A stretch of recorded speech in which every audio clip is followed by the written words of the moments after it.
little 0 to 60 run here.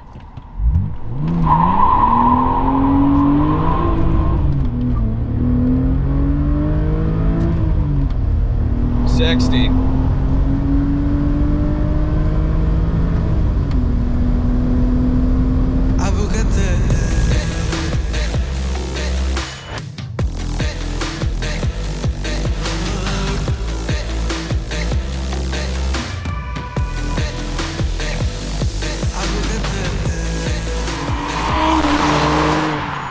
What's going on, you guys? Welcome back to the channel. Okay, I'm gonna take you back about 15 years to the mid 2000s, a decade that many M enthusiasts would consider the pinnacle of the brand. Now, while BMW was creating and building, delivering to you guys the E46 M3, they were also building this.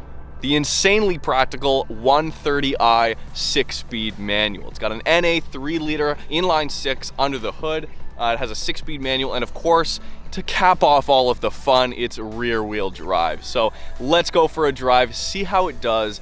And now that it's old enough to import here into North America, maybe we can show the rest of the continent exactly what they're missing with these hatchbacks and wagons that have a much lower, more fun center of gravity. So let's go for a drive.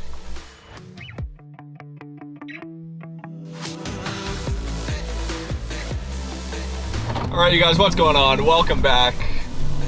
Here we have an extremely rare vehicle. I'm not too sure exactly how rare this is, but I know for a fact that there aren't, or at least there definitely shouldn't be, any street legal E87 5-door hatch BMW 130i manuals in the United States.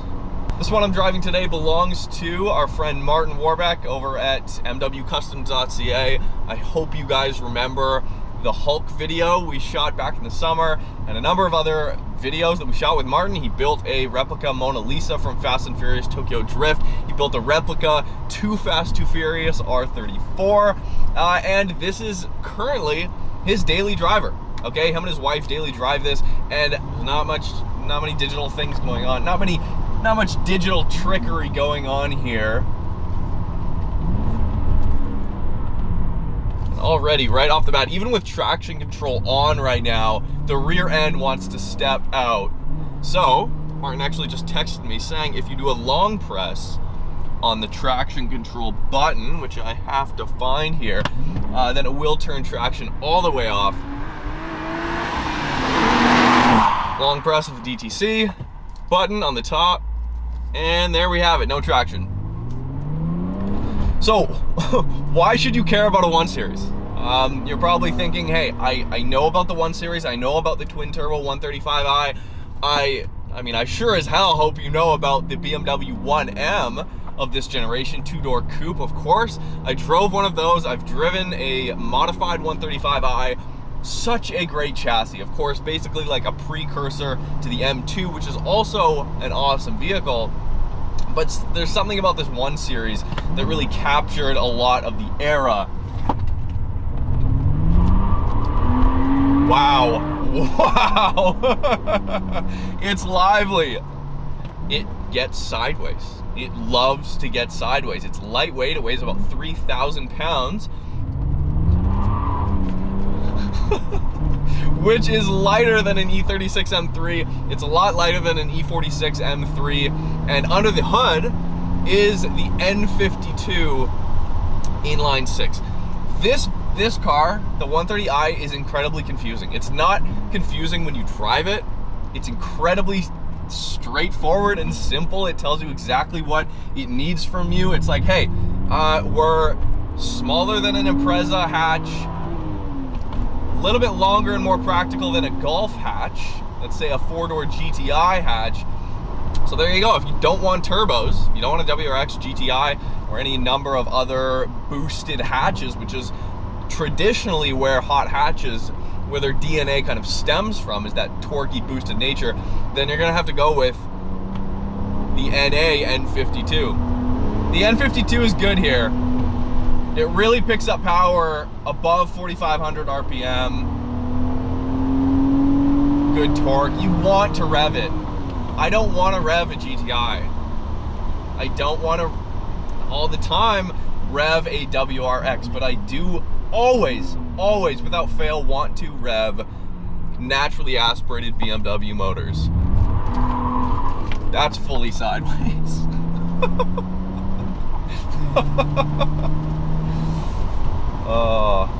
As you guys can see, yeah, no slouch. 261 horsepower, 232 pound-feet of torque.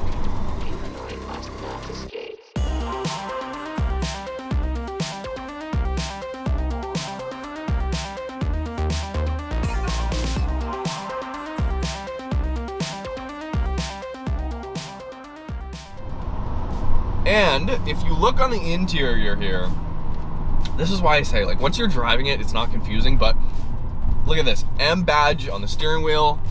We've got an M shifter. You open the door sills have the M badge on them. You know, you're dealing with first generation iDrive. It looks like a 90s MS-DOS or Microsoft, I don't know, Windows 99 or something like that. It's not the greatest. This one I'm driving is a 2006 model, and it does have the M package.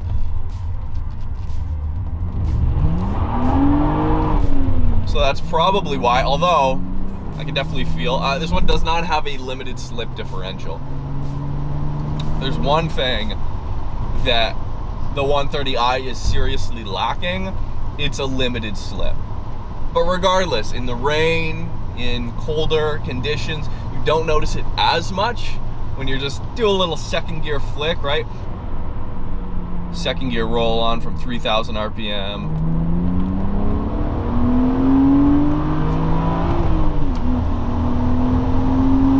Red line's at 7,000.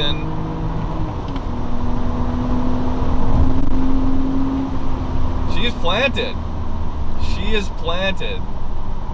And yes, this ride height is stock. This is factory stock ride height in the back there. The rears look tucked.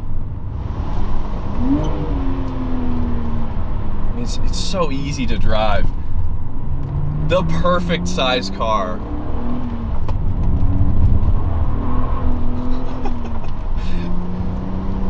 It's so tail happy. Martin has another one of these 5-door E87 hatches, and that one has, it's not on the road yet, I don't think, but that one actually has the 1M bumper on it, which is rad. That's the equivalent of taking an R34 GTR front bumper and putting it on a Stagia 260 RS. That's exactly what that is, and I love that mentality. This one's fitted with hydraulic power steering. In 07, they made that crucial switch over to electronically assisted power steering. Electronic power steering, right? So I'd imagine, I've never driven one, but I'd imagine that a lot of the feel that's here, the traditional classic kind of E46 M3 feel here in the steering, was probably very likely lost in the 07 and up models. And in 2010, the engine, the N52, was actually neutered a little bit for emissions, so you don't get, it's about 8 or 10 horsepower less, I'm not exactly sure the exact number, but it is neutered a little bit if you go and get a newer model of this. And for a factory car that looks kind of boring, it doesn't exactly, it's not striking, it's not as timeless as an E46 M3. It gives you that M kind of feeling. Even the exhaust in factory form just has a phenomenal tone to it.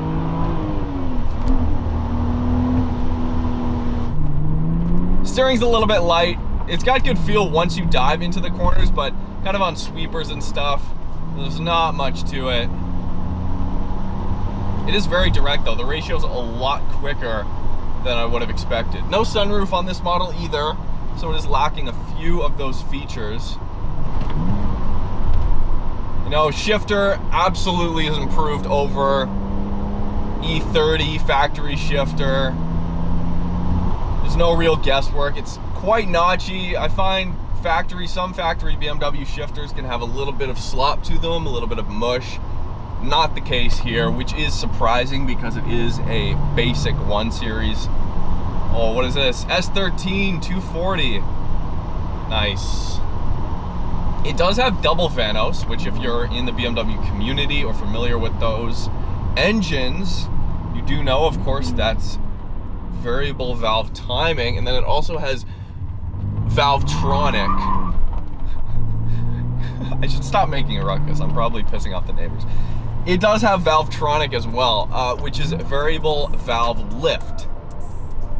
I think Valvetronic and any other kind of unnecessarily complicated systems like it probably have the effect of keeping the values of these cars down, because people in the used market, the enthusiasts who buy these cars for daily drivers, don't necessarily want to have to deal with unnecessary complicated problems that may arise due to systems like Valvetronic. Now, there is a throttle body, but it's effectively always open. And the camshafts don't actually touch the rocker arms directly, as is in any other traditional internal combustion engine. There is like an intermediate shaft. There's like a middle part that's attached to gears. The camshaft is touching that then goes down towards the rocker arms to adjust valve lift. So what's happening when you're rolling onto the throttle is the cams are adjusting those intermediate arms, which are interacting with the valve. So the more throttle you give it, the more lift the valves get, instead of opening the throttle body to let in more air into the intake. Does that sound complicated? Does that sound unnecessarily complicated, and something that in the world of BMWs would likely have a tendency to go wrong after 156,000 kilometers? Evidently it hasn't here, but the upside is, of course, if you're, well versed with these engines and you have a mechanical inclination, then you can jump into this car no problem, and I'm sure you can have your fun sleepless nights trying to get rid of that BMW check engine light. Somewhere between a boring 1 Series and a flat-out M experience. Here in North America, looking at imports, you're looking at fun enthusiast dailies. I'm not even a BMW guy traditionally, but when I drive something that's analog like this, that has hydraulic power steering, that you can spin the back end out, I'm sure if you found yourself an aftermarket M differential, some kind of LSD, that you could inevitably take this to that next level. And I just think this has flown way under the radar. This has flown way under the radar. All right, well, this is a 2006 BMW 130i. If Martin had never told me about the E87 hatch, the 1 Series, and specifically months ago that he was searching for a 130i, finally got his hands on one, I'm so glad he did. And then I'm so glad he was kind enough to let me behind the wheel and drive it for a little bit, because this has completely changed my mind on the 1 Series and these little 1 Series and other BMW gems that were never sold in North America that now we're able to import. So thanks guys for watching. You can hit up Martin on Instagram at mwcustoms.ca. Of course, he does body work, he does paint. He created that Hulk car, don't forget, you guys. Currently, right now, actually, he's working on a Supra. So when I go drop him off there, I'll have to take a look. I'll have to take a look at that. But subscribe if you have not already. Hit me up on Instagram at Untraveled, and we'll be back very soon.